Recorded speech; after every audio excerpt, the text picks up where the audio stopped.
Komdu sæll og blessaður, kæri tvíburi. Þá er komið að spilum fyrir þig. Ég er með 4 stokka sem ég er að taka úr spil, búin að stokka þá, gera og klára og hérna ætla að taka fyrst 2 efstu og síðan 2 neðstu. Já, það var ekki eftir neina að bíða.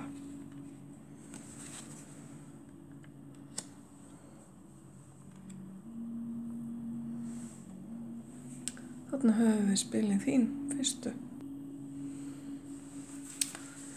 Já, kæri tvíburi. Fyrsta spilið hérna er einn af mörgum guðum Austurlanda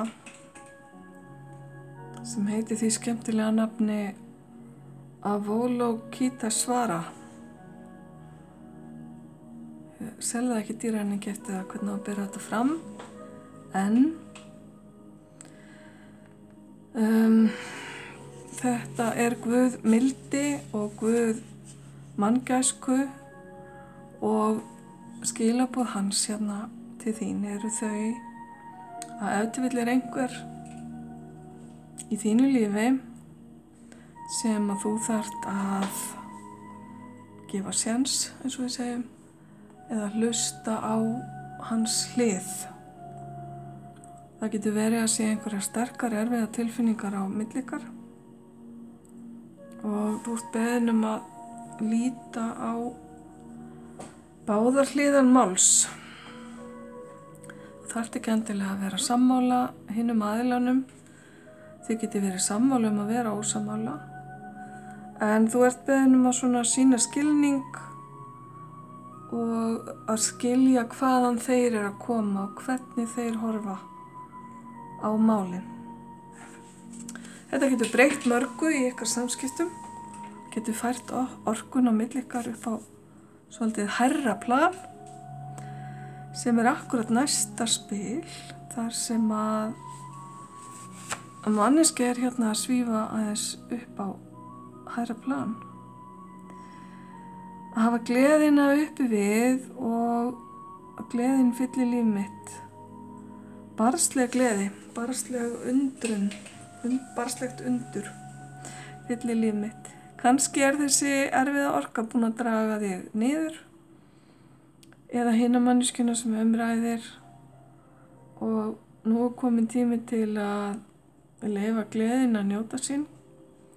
Ef þið hafi átt saman góðar stundir áður, að reyna að fara kannski í upprifjun á þeirri skemmtilegu orku og sjá hlutina svolítið frá sjónarhóli barnsins kannski. Þar sem að gleðin og fögnuðurinn er í fyrirrúmi og vita hvort að það opni einhverja nýja dyr eða opni á eitthvað jákvætt á milli ykkar. Sleppa tökum á, ef þið hafi verið í einhvers konar reiptogi, sleppa tökum á reipinu og sjá hvað gerist. Ekki fara í vörn leið og hinn aðilinn segir eitthvað eða reynir að útskýra sitt mál, heldur hlusta með opnum huga og að sjálfsögðu á það við þig þá líka. Það er að segja að þið hlusti á hvorn annan með opnum huga. Ok. Þá ætlum við að kíkja á næstu 2 spil.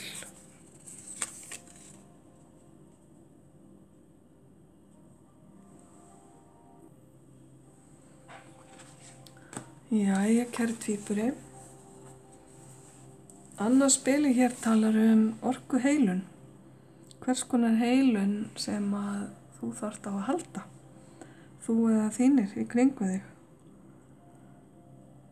Það að leysa hnúta eða samskiptaerfiðleika getur kallað á mikla heilun í kjölfarið og það virkar oft eins og þungu fargi sé létt af fólki þegar þannig mál eru leyst.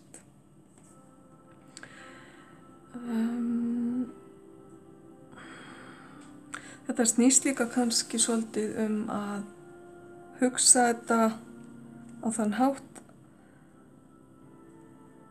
að með því að gera þetta ert þú að elska sjálfa þig enn meira en áður og veita sjálfu þér heilun. Kannski eru einhverjir ykkar kæru tvíburar búin að læra einhvers konar heilun. Þetta minnir mig dálítið á reiki stöðurnar í lófanum og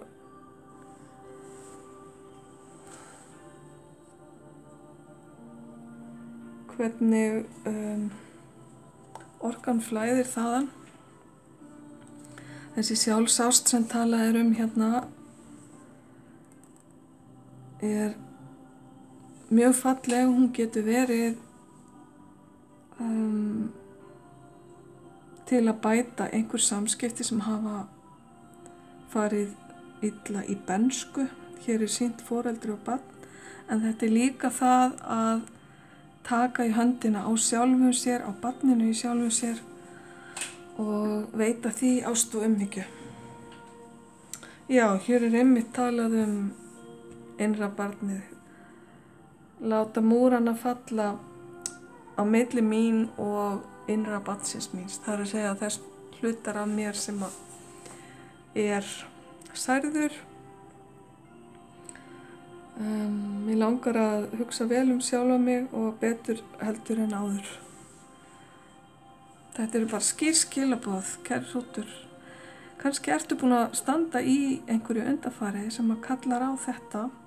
Þú hefur verið að píska sjálfa þig áfram í einhverju verkefni, ekki gefið tíma til þess að staldra við og hvíla þig nóg eða næra þig nóg. Auðvitað eru samskipti erfið í kringum þig. Þetta þarf ekki endilega eiga við eitthvað sem er langt aftur í tíman. Það getur verið mikil streita eða þú kannski vinnur við eitthvað þar sem stendur daglega frammi fyrir samskiptum og skiptir máli að þau séu í góðu lagi. Þú þarft að hugsa sjálfa þig og ef að uppkoma gömul særindi að gefa þeim þá gaum, ekki að bæla þau niður eða afneita þeim, heldur reyna í eitt skipti fyrir öll að leysa þau. Kannski þarftu hjálp til þess. Þetta vill hjálp fagmanna eða góðra vina. En eitthvað segir mér að léttirinn verður mikill þegar að þetta er afstæðið og þetta líka að sjá hlutina frá öðru sjónarhorni, frá sjónarhorni hinna aðilanna eða hins aðilans. Þannig að spilin þín, kæri tvíburi, þau tala bara hérna sjálfsást og heilun. Gæti nú bara varla verið fallegra. Ég ætla ekki að hafa mörg fleiri orð þetta. Eitt langar mig að ráðleggja þér. Það er það að þú kannski pásar vídeóið og skoðar þessi spil sjálfur, kæri tvíburi. Og myndirnar og textan og sérð hvað innsæið þitt segir þér og hvort að þú kannist við eitthvað af þessu sem að hér er verið að tala um. Það er oft gott að virkja innsæið sitt í staðinn fyrir að hlusta bara á það sem að er lesið. Þá ætla ég bara að kveðja í bili, kæri tvíburi. Óskaði bara allsins besta með þetta, ljós og kærleikur.